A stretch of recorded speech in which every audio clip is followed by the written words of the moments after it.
Srikakulam Krishna district లో ఉంటూ cricketer అవుదాం అనుకున్న వాళ్ళందరికీ గుడ్ న్యూస్. ఈ month 4th and 5th under 19 and under 23 men's ODI and T20 teams కి సెలక్షన్స్ అవ్వబోతున్నాయి. ఈ వీడియోని సేవ్ చేసుకోండి, మొత్తం డీటెయిల్స్ చెప్తాను. శ్రీకాకుళం డిస్ట్రిక్ట్ చిలకపాలెంలో శ్రీ శివాని ఇంజనీరింగ్ కాలేజ్ లో ఉదయం 8 o'clock నుంచి సెలక్షన్స్ జరుగుతాయి. April 4th under 23 selections, 5th under 19 selections జరుగుతాయి. కృష్ణా డిస్ట్రిక్ట్ సెలక్షన్స్ వస్తే April 4th మంగళగిరి ఇంటర్నేషనల్ స్టేడియంలో మార్నింగ్ 7:30 నుంచి అండర్ 23 సెలక్షన్స్ జరుగుతాయి.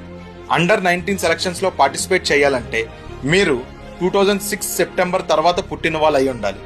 అండర్ 23 సెలక్షన్స్ లో పార్టిసిపేట్ చేయాలంటే మీరు 2002 సెప్టెంబర్ తర్వాత పుట్టిన వాళ్ళు అయి ఉండాలి. సెలక్షన్స్ కి వైట్ అండ్ వైట్ డ్రెస్ లో రావాలి. మీ క్రికెట్ కిట్ మీరు తప్పనిసరిగా తెచ్చుకోవాలి. అలానే date of birth certificate, Aadhaar card కూడా తీసుకురావాలి. సెలక్షన్స్ కి ఇంకా 2 days మాత్రమే ఉంది. ఫాస్ట్ గా ఈ వీడియోని మీ ఫ్రెండ్స్ అందరికీ షేర్ చేసేయండి. వీలైతే స్టోరీస్ లో పెట్టండి, వాళ్ళకి తప్పకుండా హెల్ప్ అవుతుంది. సమ్మర్ స్టార్ట్ అయింది కాబట్టి మిగతా డిస్ట్రిక్ట్స్ లో కూడా సెలక్షన్ స్టార్ట్ అవుతాయి అండ్ మీకు అప్డేట్స్ తప్పకుండా ఇస్తాను.